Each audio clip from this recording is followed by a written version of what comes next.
Eu queria apresentar a vocês o Sérgio Ricardo agora, que é uma pessoa que a gente conhece da luta, né? Muitos anos de luta aí no movimento social, no movimento ambiental no Rio de Janeiro. Você vai vendo aquelas figurinhas carimbadas assim, e uma das pessoas mais persistentes na luta ambiental aqui, e mesmo quando tinha pouquíssima gente, às vezes na rua, segurando uma barra, né, Sérgio? Ele estava lá. Ele estava lá, sempre ele estava.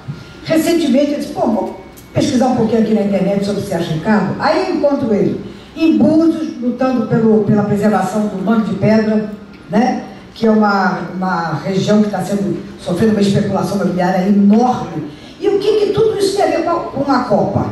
Aí encontro lá o Sérgio também na luta contra a remoção do pessoal lá de Curicica, né? Que não é Curicica? Vários lugares, né? Tubiacana dos pescadores também, e também de vários bairros que no Rio de Janeiro estão sendo detonados para que se passe ali grandes vias de transportes para o objetivo é atender a Copa do Mundo ou atender as Olimpíadas. E como a gente está tratando exatamente disso, eu gostaria que o Sérgio falasse um pouco dessa sua militância socioambiental, né, nos últimos tempos, e como você está vendo essa questão dentro do contexto da Copa do Mundo. Bom, boa tarde a todos e a todas. Quero agradecer aqui a Dulce, ao Contentinho, os amigos que nos convidaram a participar aqui do debate. E dizer, eu fiquei muito feliz quando eu vi a programação, vi o vídeo do carro, essa história de resistência das baianas, que eu tive no ano passado, temos familiares na Bahia, e tive em Salvador, tive ali no norte da Bahia, até para ver uma coisa que nós não temos no Rio de Janeiro. Hoje um dos principais conflitos que ocorrem aqui no estado de Janeiro, em função de uma opção, de um modelo econômico, que nós chamamos de mega empreendimentos industriais, né? É um modelo que o mundo viveu nos anos 50 e que nós vivemos aqui, a Baía de Guanabara, a nossa querida Baía de Guanabara, histórica, mas tão sofrida, também viveu nos anos 50 um processo de industrialização, com a Reduc e outras grandes empresas. E hoje o estado de Janeiro está vivendo esse processo. E esse processo ele é extremamente perverso, eu diria, sobre as populações tradicionais. E um dos principais motivos, Dulce, é que o estado de Janeiro, apesar de ser a segunda economia do país, né, aqui a capital, fomos capital da República, sediamos a Eco 92, a Conferência Mundial de Meio Ambiente, e depois a Rio +20, mas o estado de Janeiro, ele até hoje não demarcou os territórios pesqueiros. E o que acontece com isso? Esses grandes empreendimentos, e aí são empreendimentos industriais, mas principalmente no litoral do Rio de Janeiro, nós estamos vendo uma especulação imobiliária muito grande. Aqui vizinho, Maricá, mas também essa região do Mangue de Pedra, que é uma coisa singular, que é com a presença de resorts. São resorts de alto luxo, significa que quem é trabalhador no máximo vai entrar ali para prestar serviço, e grande parte desses resorts são de capital estrangeiro, a maior parte deles, né? E aí me impressiona muito que esses eventos todos, você tem basicamente dinheiro do BNDES, é isso que eu quero falar aqui. Essa história de que quem paga a conta é a FIFA não é verdade. Quem paga a conta é o povo brasileiro. A FIFA, depois, coisas assim, a semana mesmo eu estava vendo na televisão mais uma matéria falando, né, quer dizer, dentro dos estádios está autorizado a bebida, a venda da bebida, porque a FIFA autorizou, e no entorno não, né? Então, no resultado final, não sei se nós vamos ter tempo, eu listei algumas coisas, mas quem tiver interesse, a gente pode depois trocar figurinha, eu tenho artigos, temos alguns vídeos sobre essa questão. Eu diria o seguinte, que a realização do mega evento traz para o nosso país uma espécie de um estado de exceção, em várias áreas. Flexibilização de leis ambientais urbanísticas para permitir tudo, né? Tudo, quando eu falo, é tudo contra a natureza e as populações que vivem da natureza, como os pescadores, por exemplo. Mas também flexibilização em relação, por exemplo, aos incentivos fiscais. Se você tiver aqui, for um empreendedor, um empresário,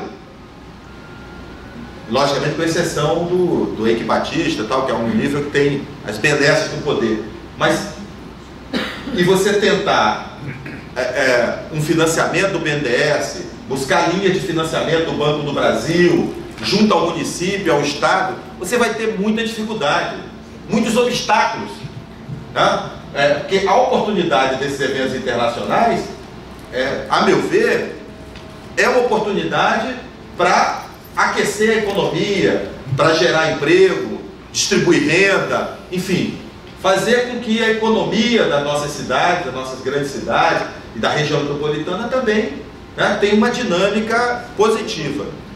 Mas olha, a dificuldade para quem tenta isso, de obter recursos públicos, de ser incentivado para isso, é muitas vezes intransponível. Agora, me impressiona muito porque foram aprovadas no Congresso Nacional uma série de leis que flexibilizam esses incentivos fiscais para o grande capital, para as empreiteiras, que é quem estão ganhando muito dinheiro com isso. Então, a Bahia fez um zoneamento ecológico e econômico, com muita pressão da sociedade civil, dos movimentos sociais, da luta dos pescadores. A Bahia tem a Comissão Pastoral da Pesca, que também tem em Pernambuco, mas a Bahia ela é muito forte, no Ceará ela é muito forte, aqui no Rio de Janeiro está chegando agora, de 2, 3 anos para cá, após o assassinato de 4 pescadores em Magé.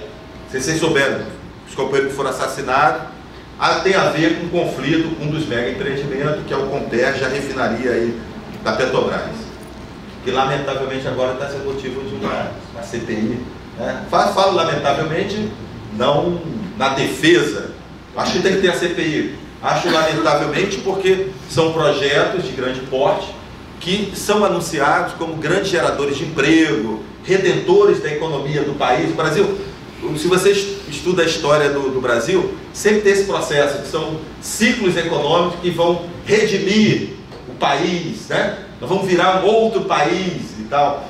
E no final de tudo, quando a gente analisa o processo, sobra uma carga pesadíssima para os trabalhadores. Eu acho que essa é uma preocupação que a gente tem que ter. E também fiquei feliz, então vocês estão de parabéns por essa luta. Eu estive lá em Salvador, eu vi que tinha mobilização, tinha banquinha, e vi que fui no norte da Bahia, ali, Porto de Sauípe, etc e tal, e lá também o pessoal do interior falando sobre que absurdo, e o prefeito não faz nada, o governador não faz nada, quer dizer, ou fez pouco, né? Então, vocês estão de parabéns. E também, Dulce, eu quero agradecer, porque quando eu vi a programação e vi que teria a honra de estar aqui também com a Eliane Potiguara. Eliane, ela não deve lembrar disso, mas eu sou do Rio Grande do Norte, eu sou lá de Canguaretama. Meu pai nasceu em Rio Tinto, nós somos daquela região dos Potiguara, uma cidade que ainda hoje é administrada por um indígena, acho que ainda é, né? Agora não, né? Então temos que tomar novamente lá, está aqui Reinaldo, que é Potiguara, acho que os Potiguara saíram de lá, acho que tomaram a nossa... Mas eu lembro que em 84 o Brasil estava se redemocratizando, o prefeito era um prefeito indígena. Depois, voltando lá outras vezes, era o filho do prefeito, enfim, o filho do cacique. Teve uma mulher prefeita lá. Também, né? Foi uma das primeiras cidades que teve uma prefeita. E eu lembro quando eu cheguei aqui no início dos anos 80, garoto, né? E a gente conversa isso muito com o Reinaldo, a gente fica muito sem referência. Na cidade grande, né? Tinha morado já em Natal, mas imagina, o Rio de Janeiro comparado a Natal, é uma cidade muito grande. E vi num jornal que ia haver um evento que ele estava coordenando, ela certamente não lembra disso, acho que no Museu da República, não sei se era, eu acho que era no Museu da República, e fui muito bem recebido, acalentou meu coração, me deu muita força para lutar. Hoje eu tenho uma honra de dizer assim, Eu conheço um pouquinho do estado do Rio de Janeiro. Você pode ver de ponta a ponta, se puxar, agora tem internet, facilita as coisas, e conheci pessoas, alguns já não estão aqui, como o nosso querido Elmo Amador. A Baía de Guanabara está viva, digamos, do ponto de vista ecológico, né? Os governos da Bahia, ela é degradada, então autorizam tudo que é porcaria, de empresas, ainda hoje, altamente poluidor na Baía de Guanabara. Você chega um órgão ambiental como o INEA, que era a antiga FEMA, os estudos de impacto ambiental, considera a Baía de Guanabara degradada. Tudo está degradado. Vai botar um resort espanhol, francês, belga, lá no Mangue de Pedra, é um ambiente degradado, que é uma mentira. E a Bahia está viva, um dos motivos que a Baía de Guanabara está viva, que é a existência dos manguezais de Guapimirim. 80 km² de manguezal. Enquanto existir aquele mangue, a Bahia está viva e está produtiva. Logicamente nós temos que ajudar um pouco, tratar esgoto, reduzir a poluição industrial. E essa luta para proteger aquele manguezais ocorreu durante a ditadura militar. Um grupo de professores aqui da UF, nosso saudoso, querido amigo Elmo Amador, que já não está aqui entre nós, geógrafo da UFRJ, tá? Marcelo de Ipanema, que não está aqui, mas a esposa dele está viva, Sibeli de Ipanema, eu acho que inclusive eles são amigos de Eliane, está lançando o livro quinta-feira na biblioteca, na Ilha do Governador, historiadora, Sibeli de Ipanema. Drude Lacerda, um professor aqui. Enfim, era um grupo muito pequeno, foi aquilo que você falou. Você imagina em 77, 78, 79, quem tinha coragem de enfrentar a ditadura. E mais ainda, enfrentar a ditadura lutando pela ecologia, pela defesa do meio ambiente. Então eram pessoas meio que raras, né? E tive a oportunidade de conviver com essas pessoas, mesmo esses que não estão aqui, e aprender um pouco. Mas a gente sempre está aprendendo. Você sabe que há 2 anos atrás, aproximadamente, houve um evento como esse, tinha uma jovem, falou: seu Sérgio Ricardo, tal, olha, eu vim trazer aqui uma causa, o pessoal pediu para me procurar, que é do Mangue de Pedra. Eu olhei assim e falei: bom, Mangue de Pedra, eu achei que ela era muito jovem, mas essa menina deve estar confundindo. E eu não sabia que existe 3 mangues de pedra no planeta. Duas dessas são no Brasil. Uma no norte do país, o outro aqui em Búzios, né? E um outro aí no outro país. Mas você vê como é que é o Brasil, essa diversidade ecológica do nosso país. E o que está acontecendo no Mangue de Pedra? O órgão ambiental do Estado tinha autorizado um resort estrangeiro, que depois o Ministério Público descobriu, cara, que o dinheiro é dinheiro de paraíso fiscal, na Ilha Seychelles. Os donos, quer dizer, pega um brasileiro aqui e bota de testa de ferro, mas esse dinheiro pode ser de tudo, do narcotráfico, do tráfico de arma, do tráfico de pessoas humanas, da biopirataria, pode ser de tudo. Não é dinheiro, né, real, dinheiro, digamos, que está na economia formal. Então, vocês vejam só, autorizaram, por cima das leis, um resort, assim, da noite para o dia, destruindo o mangue, que é um dos 3 ecossistemas que existem no planeta. E lá foi feita uma mobilização muito bonita, passeio ciclístico, a pedalada lá em defesa do Mangue de Pedra, muita mobilização na cidade. Eu fui para uma audiência pública, na sexta-feira, eu falei: caraca, eu entro em cada coisa.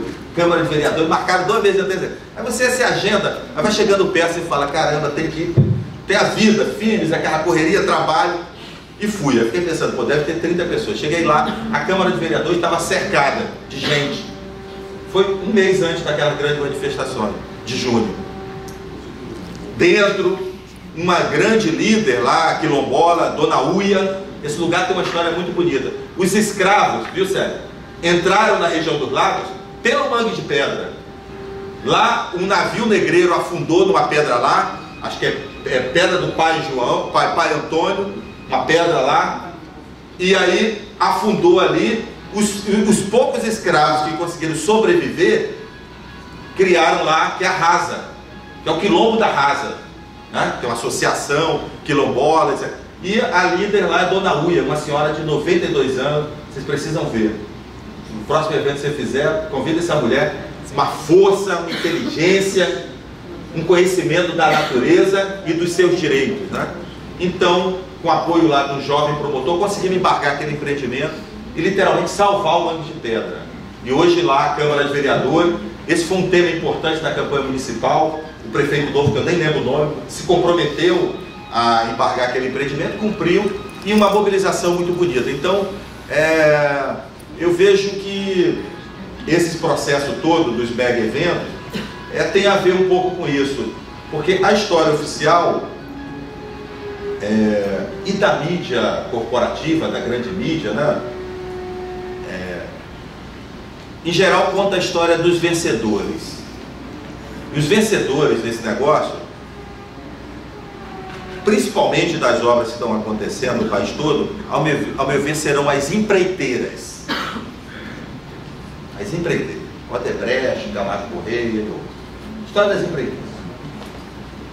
Agora vocês vejam bem, o Brasil, até em 2002, quando elegeu o presidente Lula, a eleição do Lula foi fruto de um processo de acumulação social, de muitos movimentos, a redemocratização, o movimento social, os sindicatos, e de lá para cá houve uma profunda fragmentação desses movimentos, todos eles. Fragmentação, parece que jogaram uma bomba, exatamente porque muitas expectativas não foram contempladas. Esperava-se muitas mudanças, parte delas aconteceram na economia, no social, mas muita coisa deixou de ser feita. Isso fragmentou. Para vocês terem noção, hoje o Brasil tem entre 13 a 16 centrais sindicais. Central de partido, central de uma força política, de uma liderança só. Não é uma representação plural, pulverizou. A gente chama de fragmentação política. E as manifestações de junho, que o Carlos falou aqui, foram uma surpresa, entre aspas, para muita gente, inclusive para a classe política, inclusive para o sindicalismo brasileiro. Que no mundo todo os sindicatos protagonizaram, ao longo de séculos, processos de mudança, sempre, né? Direitos trabalhistas, etc. e tal. E aconteceu. Então eu tenho uma percepção de duas coisas, né? A primeira é que a primeira tem a ver com a questão indígena. Juntamente com o Reinaldo, nós temos um Facebook, eu peço que depois vocês entrem lá para ver, chama-se Amigos da Aldeia Maracanã. A Aldeia Maracanã tinha um processo aqui no Rio de Janeiro de privatização do estado de Maracanã, que hoje é do Eike Batista, junto com uma empreiteira, né? Gastaram aí mais de R$1,5 bilhão. O que eles vão pagar ao longo da concessão não vai cobrir nem um terço dos custos da obra, nem um terço. Então é dinheiro público, BNDES. Então, aquele processo estava acontecendo na Aldeia Maracanã, e com essa comunidade, nós começamos a receber, você tem mais contato, né? Mensagem que eram postadas nessa comunidade, do Brasil todo, da luta indígena. A grande mídia não está falando isso, mas antes de junho, eu ouso dizer que um dos principais movimentos sociais que estavam mobilizados no país era a luta indígena. A luta indígena em Pernambuco, na Bahia, no Ceará, aqui no Rio de Janeiro, nós começamos a perceber, porque as postagens espontâneas, muita coisa acontecendo. A luta pela educação, implantação da educação indígena das escolas públicas, que é lei, mas que não sai no papel. O extermínio dos índios, assassinato dos índios do país todo. Então tinha uma coisa, a gente fica sabendo aqui e acolá, que a grande mídia noticia, mas nas redes sociais a gente viu que eram muitas causas. E conquistas também, reconhecimento, determinados governos dialogando, etc. e tal. E uma violência brutal. E a outra foi exatamente essa questão dos jogos. Os jogos, os mega eventos proporcionaram uma mobilização por fora dos movimentos sociais tradicionais, né? Que não era mais o sindicato, não eram os partidos, né? Os partidos de esquerda, não eram, era uma forte comunicação, insatisfação da juventude, e que fez uma coisa espetacular que o Brasil não via há muito tempo. E aí, a meu ver, superando essa fragmentação. De lá para cá, eu quero dizer o seguinte: nós tivemos várias outras lutas importantes, uma delas no Rio de Janeiro, a questão dos garis, né? Que estourou aqui em Niterói. Os garis tiveram uma grande conquista, né? Agora no Carnaval. Quer dizer, o gari que é um dos mais invisíveis da sociedade. Se para os índios está difícil, né? Um elemento dessa até o Urutau, o Zé Guajajara nos trouxe uma pesquisa do IBGE, que eu não conhecia.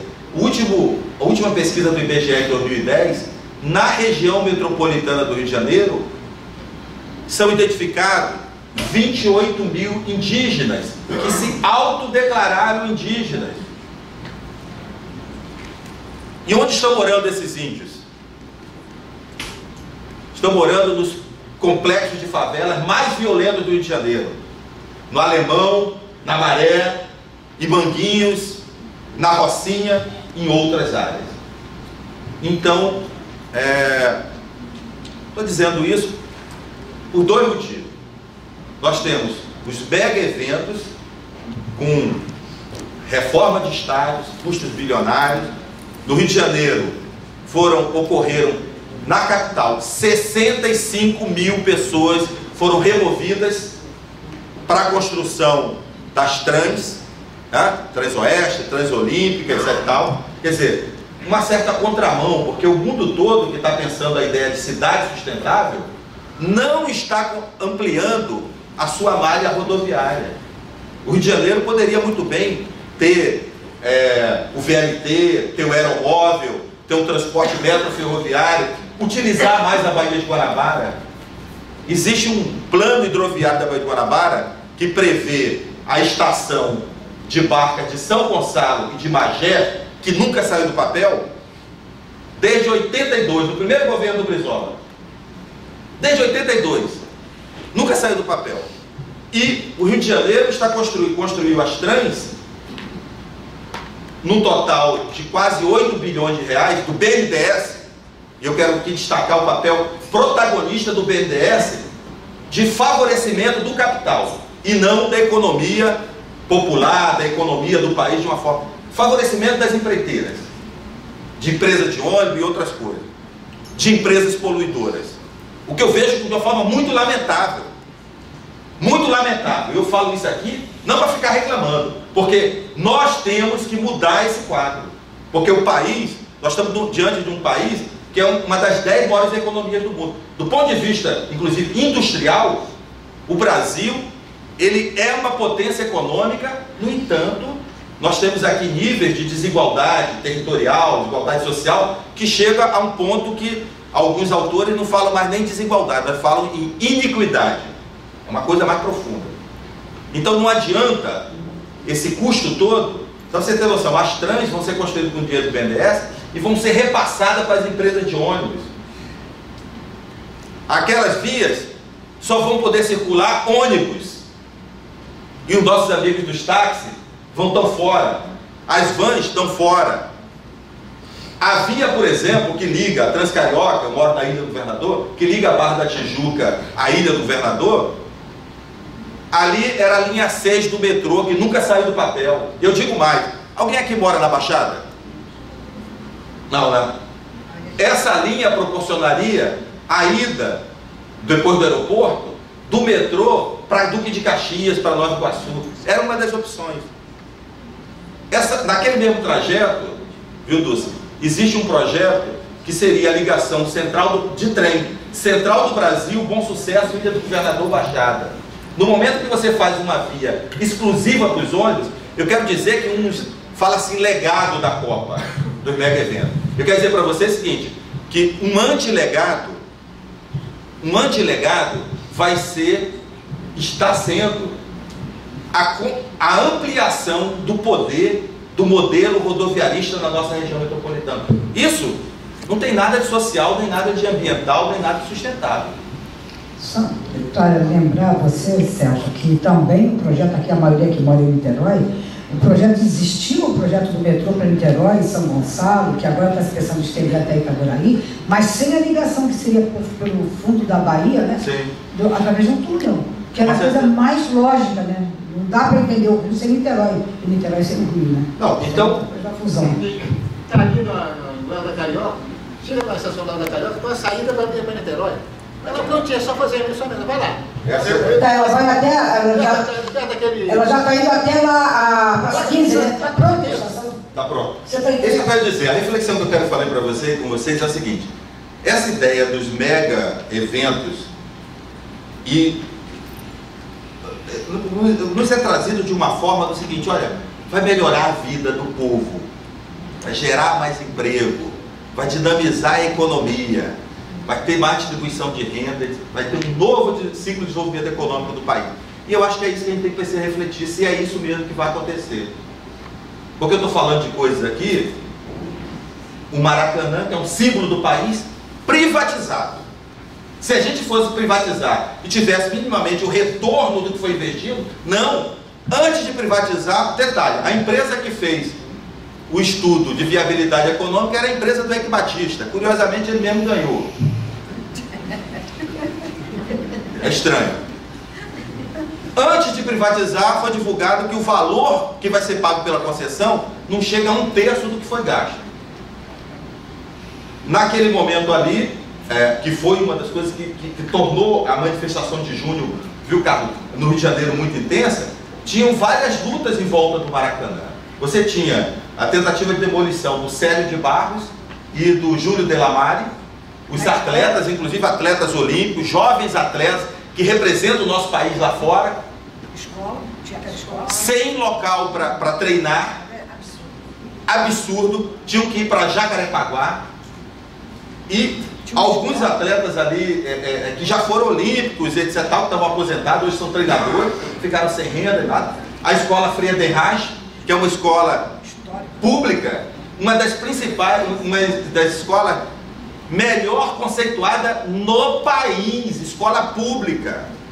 Ali do lado do Maracanã, quase a gente não reconhece. Tinha uma luta muito grande ali que envolveu muitos jovens e os professores. E a questão da aldeia Maracanã.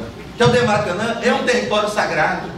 Ao mesmo tempo ali, a aldeia Maracanã. Só falar uma coisa, que Eliane vai tratar disso. Olha que coisa interessante. Aquela ocupação militar, a primeira que o governo do Estado fez, né?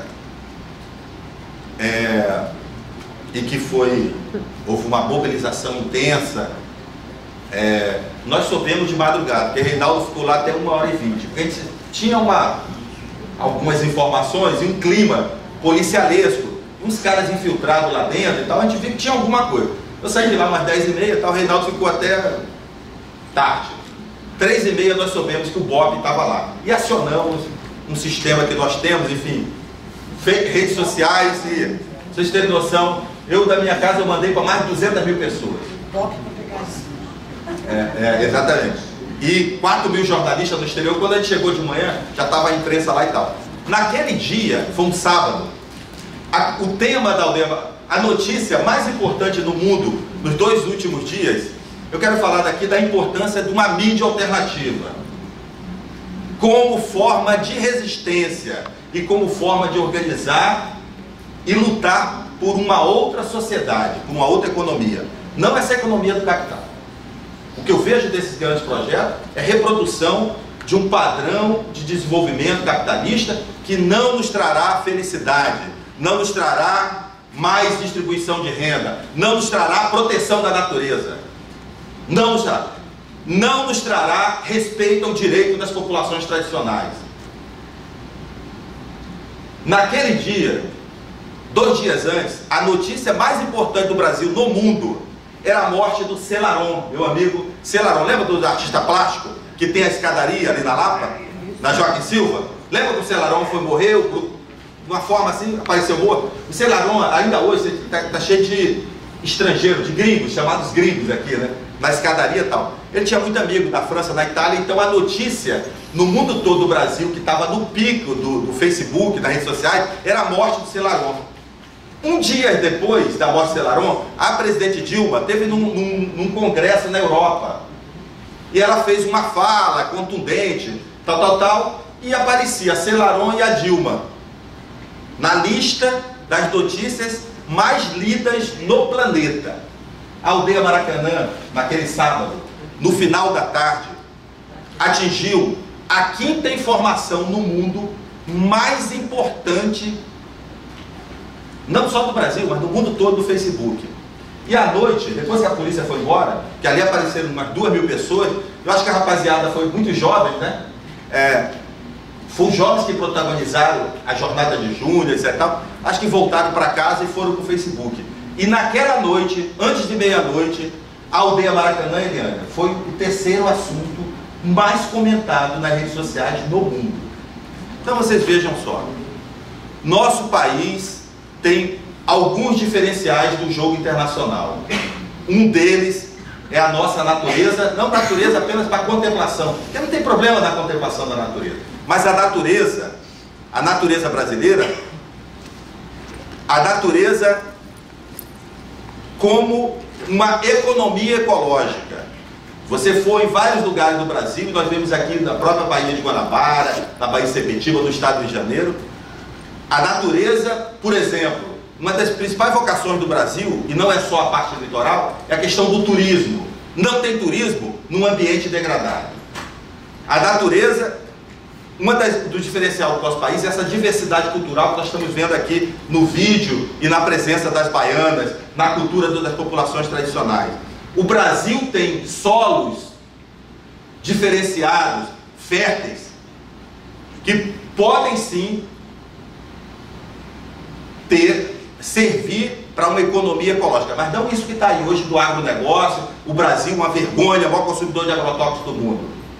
O Brasil tem população distribuída no seu território, um grande território, ainda com recursos hídricos. O Brasil pode sim ser uma potência ecológica e econômica. Agora, as coisas têm que mudar. E essa mudança, a meu ver, não é o campo institucional. O campo institucional ajuda ter os aliados, um senador, um governador, um deputado, um vereador, tudo ajuda. Tá aí, eu vi a manifestação de vocês, um vereador ali, né? Se não fosse o campo institucional, provavelmente o documento não teria chegado a presidente da República, etc. Porém, eu quero dizer para vocês que o Brasil está passando por um processo que está ocorrendo no mundo todo, e não é à toa que o mundo está em ebulição. A política institucional, ela foi capturada pelo interesse das empresas, das empreiteiras. Então, isso só muda a mobilização e a consciência das pessoas. Eu tenho certeza que, espero também, eu tenho certeza, espero que a gente tenha fortes mobilizações aí, nesse processo aí da Copa do Mundo, e não mobilização pela mobilização, mas mobilizações que tragam à pauta essas questões que são tão importantes para o nosso país, para a mudança, para uma mudança que é preciso ser feita nesse país, tá bom? Então, quem tiver interesse, pessoal, entra aí na página do Amigos da Aldeia Maracanã. A gente está sempre postando coisas lá, notícias dos movimentos, as agendas ali. Quero pedir autorização para postar também esse vídeo. Também não fez o Sérgio Ricardo Verde, né? Pode ser desse Amigos da Aldeia Maracanã. Obrigado, Lúcia. Obrigada a você, Sérgio Ricardo. E eu queria falar um pouquinho sobre a minha amiga Eliane Potiguara, que foi casada com o Taiguara. Vou começar logo por aí, porque está aqui presente a filha do Taiguara, com a Eliane, minha querida, linda Tagira, que eu gostaria que você levantasse para todas as pessoas te verem. Essa Tagira, que a gente conheceu pequenininha, né? Nascendo praticamente para o mundo, para a vida, e que herdeira dessa tradição cultural da sua mãe, do seu pai, que era charrua também, né? Descendente dos charruas, né? Enfim, a Eliane, ela foi um longo processo para ela, professora de literatura, estudou, tem uma formação, né, clássica. Demorou muito tempo para se assumir com a sua identidade indígena. E eu acompanhei em parte esse processo, né? Eu me lembro da Helene Potiguara no forró forrado, com taiguara, com uma blusa de manga comprida até aqui, com uma cola assim, parecia uma senhora, uma freira, né? E eu disse, meu Deus do céu, o que é isso? Quem é essa mulher? A mulher do taiguara. E ficamos amigas, né? E depois eu vi ela brotando para a poesia, que ela já tinha dentro, né? Mas acontecendo na parte poética, como poeta e como lutadora, uma mulher que se transformou numa guerreira, tirou do fundo de si mesma uma força incrível, uma grande liderança, e que, só para mostrar um pouquinho aqui de vocês quem é Helene Potiguara, eu vou dar uma lida aqui, ó. Nasceu no Rio de Janeiro, professora, escritora indígena brasileira da etnia Potiguara. Conselheira do Instituto Indígena de Propriedade Intelectual e coordenadora da rede de escritores indígenas na internet, é também fundadora da rede Grumim de Mulheres Indígenas e uma das 52 brasileiras indicadas para o projeto internacional 1000 Mulheres para o Prêmio Nobel da Paz. Formada em letras, licenciou-se em educação pelo UFRJ, casou com taiguara, 2 filhos, mas a Moína, que é lindíssima, né? A filha mais velha, a Moína, Poti, o mais novo, e a Tagira aqui presente. Autora da cartilha Terra e Mãe do Índio, que a gente trabalhou junto bastante, né? Nesse texto aí, nessa edição. Premiada pelo PEI Club da Inglaterra, participou de vários seminários das Organizações das Nações Unidas e foi nomeada uma das 10 mulheres do ano de 1978 pelo Conselho das Mulheres do Brasil.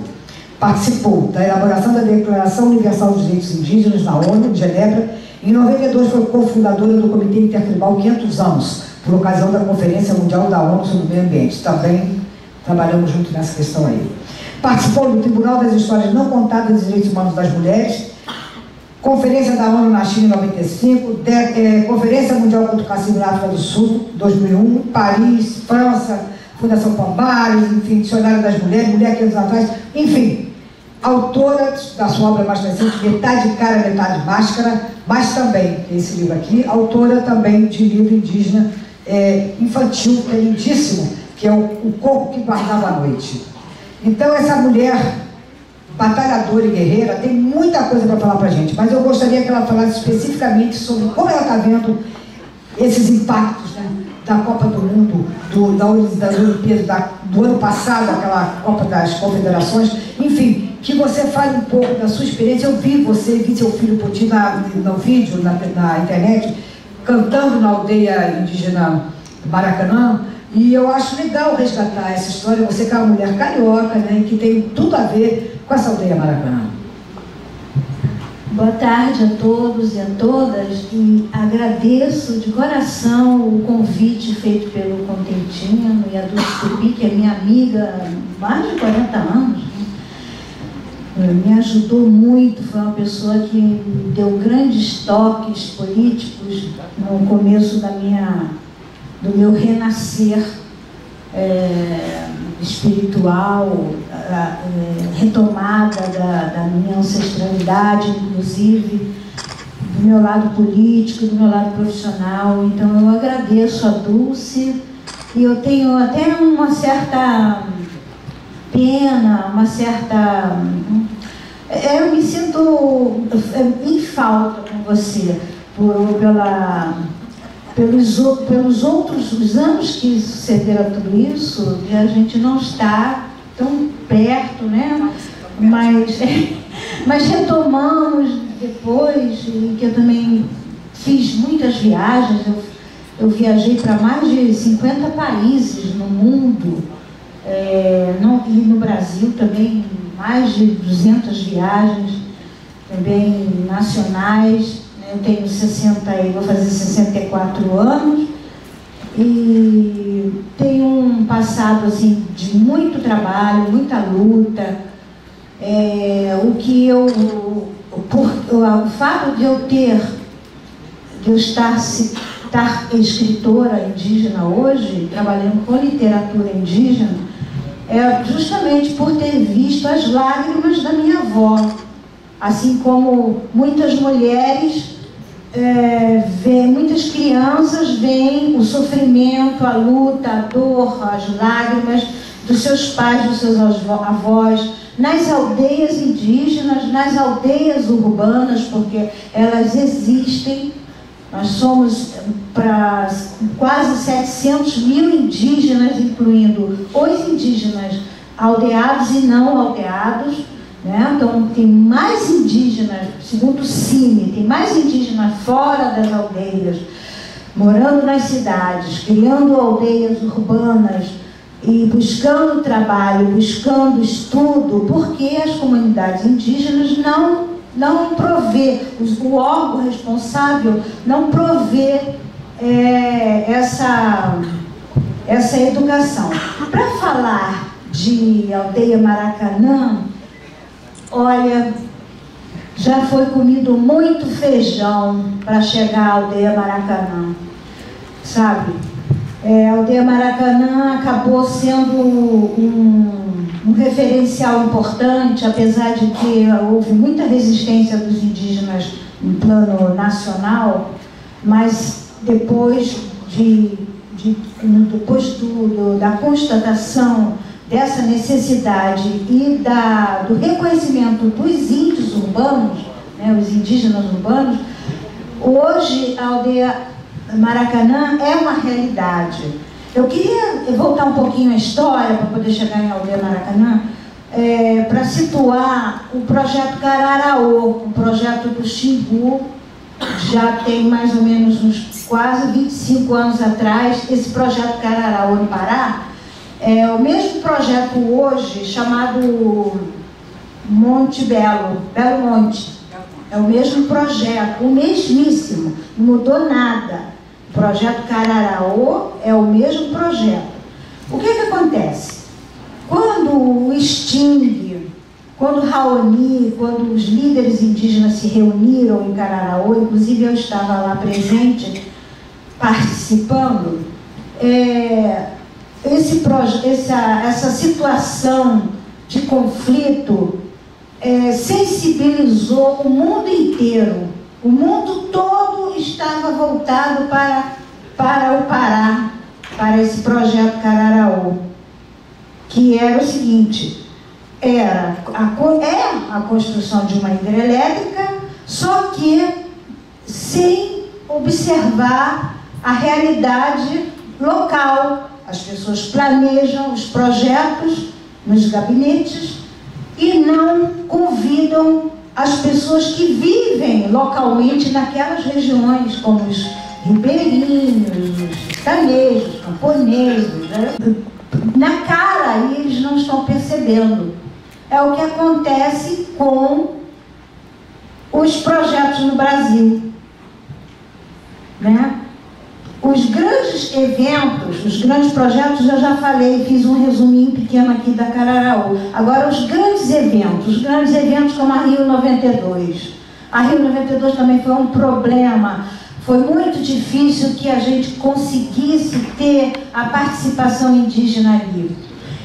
Eu quero situar historicamente uma questão. Existe a Convenção 169 da OIT, Organização Internacional do Trabalho, que ela foi instituída há anos atrás e que reconhece a identidade indígena dos povos indígenas, porque nem isso era reconhecido. Os políticos que estão nos interiores não valorizam os seus povos indígenas, do seu povo, né? Então, a Convenção 69 veio para mostrar para a comunidade nacional e internacional a existência de uma identidade que se tentou, nesses 5 séculos, aniquilar, que é a identidade indígena. As identidades que vieram nas colonizações, como italianos, portugueses, japoneses, elas foram reconhecidas até hoje. Agora, por que não a identidade indígena não ser reconhecida? Por que as casas serem invadidas, as aldeias serem invadidas por esses grandes projetos? Pensando direitinho, nós somos um país racista. Nós somos um país que discriminamos os pobres, que discriminamos os indígenas, que discriminamos os povos negros, que discriminamos os ciganos, que discriminamos os seringueiros. O Brasil é um país que segrega, infelizmente. Então, essa forma de existência, esse racismo introspectivo, que as pessoas dizem que não sou racista, mas elas têm sim um olhar racista ao longo da história. E por essa razão, dessa discriminação racial e social, os povos indígenas nunca são considerados nada diante dos grandes e mega projetos e eventos e nada. E com relação à aldeia Maracanã, aconteceu a mesma coisa. O Museu do Índio Antigo, ele foi criado por um duque, e no século XIX e no século XX foi retomado por Darcy Ribeiro para ali acolher as belezas da cultura indígena. E depois esse museu o conteúdo dele, a filosofia dele foi transferida para Botafogo. E aquela casa ali no Maracanã que todos veem caindo, velha, essa casa foi ficando abandonada, esquecida, até que alguém teve a luz de dizer: puxa, vamos retomar esse espaço é nosso, isso é um patrimônio indígena, é um patrimônio indígena. Nós temos que ver no nosso país uma coisa que não se vê. A gente tem que perceber uma coisa nesse país, que o Brasil, além dessa questão racial, o Brasil não reconhece os povos indígenas como seres originários, primeiros seres que aqui estavam, antes da população africana, antes da população europeia. Aqui existiam povos. Esse país tinha dono. Tem dono.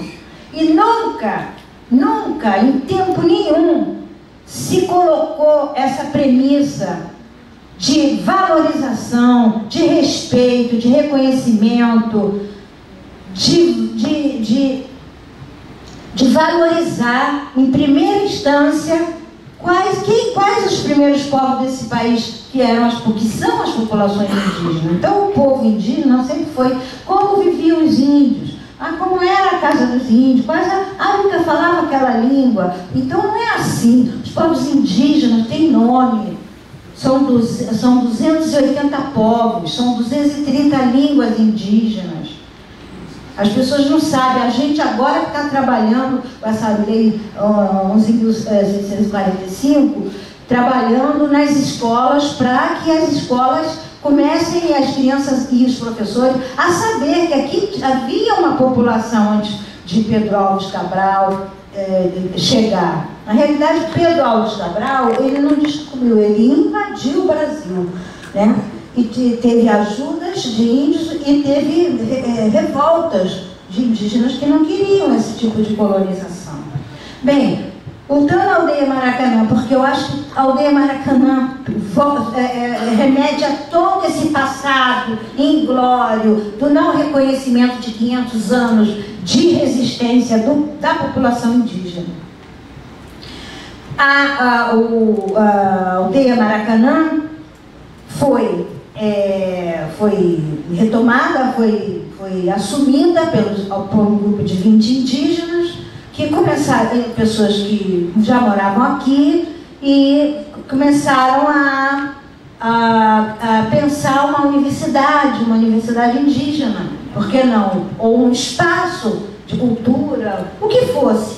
O importante é que ali fosse a referência verdadeiramente indígena, porque o Museu do Índio mesmo de Botafogo, desculpa me dizer, é do antropólogo. O antropólogo é o dono dali. O índio não apita nada ali, não opina nada, né?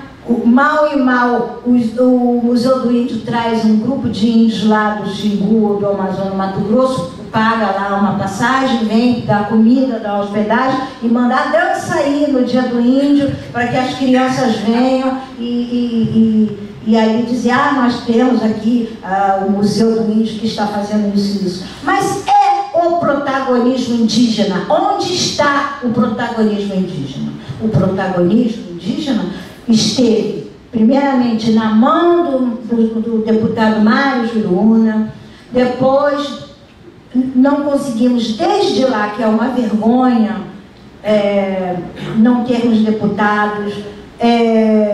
Nós temos vereadores, temos deputados indígenas ainda, mas o número ainda é muito aquém para que a gente possa constituir uma grande força no Congresso Nacional, uma grande força no Senado, no que seja, né? Então,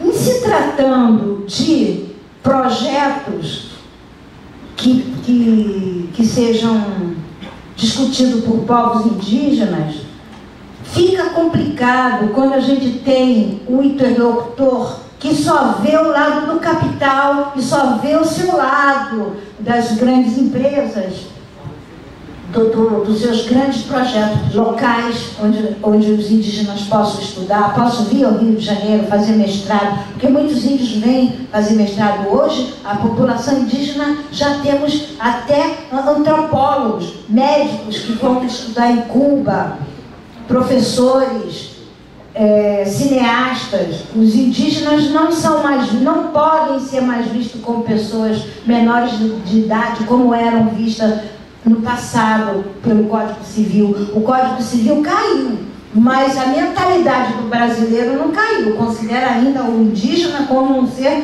menor, um ser inferior, entendeu? Assim como a população negra. Então, nós teremos uma vitória grande se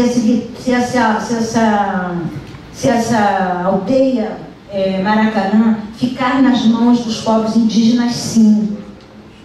E eu acredito que vá, sabe, Dulce, companheiros, eu acredito que vá, porque é muito complicado. O grito que se der aqui vai ter uma repercussão muito grande, por isso que quando vocês fizeram o lançamento dos Amigos da Aldeia, Maracanã, vocês tiveram essa reciprocidade, essa surpresa, porque existe uma história anterior, existe uma história. Existe 500 mil Cararaô, existe mil Transamazônica, existe 1000 projetos de Ludegren, 1000 projetos de cana-de-açúcar, 1000 projetos de soja no Rio Grande do Sul. Existem 1000 projetos, o mundo está de olho, não está de olho só o mundo cresceu, os direitos humanos no mundo inteiro cresceu.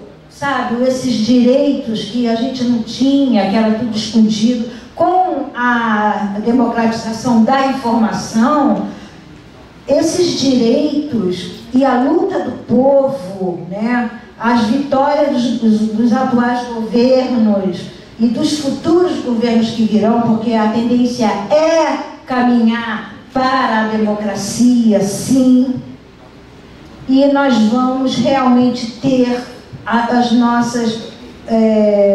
nossos direitos humanos consagrados na prática e não apenas na Constituição, né? A gente esteve aí presente na Constituição de 1988, tivemos na Constituição da Declaração Universal dos Direitos Indígenas em Genebra, escrevemos durante 30 anos essa declaração. Não foi fácil. Não foi fácil. Instituições internacionais deram dinheiro para 3 décadas para se constituir essa declaração. Então, o mundo inteiro está de olho. Qualquer coisa que aconteça aqui com relação à questão indígena, explode, dá notícia, dá mídia, dá tudo. Entendeu? Então, nós estamos num momento bom. Nós estamos num momento em que a própria secretária de Cultura convocou reuniões para se conversar sobre a aldeia Maracanã, para que haja um consenso. de vários interesses, porque lamentavelmente há interesses atrás, escusos ou não escusos. O importante disso tudo não é o indivíduo, não é João, não é Maria nem José, não é o grupo A, nem o grupo B, nem o grupo C. O importante é a conquista de um processo político que está ali dentro da aldeia Maracanã sendo constituído e que é real e que precisa ser respeitado. Esses grandes homens da Copa do Mundo, eles são burros. Eles são burros porque eles poderiam utilizar uma cultura rica, milenar, ancestral, como cartão postal do nosso país. Deveriam respeitar a partir daí e reconhecer, mas não querem. Os próprios governantes são insensíveis, coitadinhos, eles não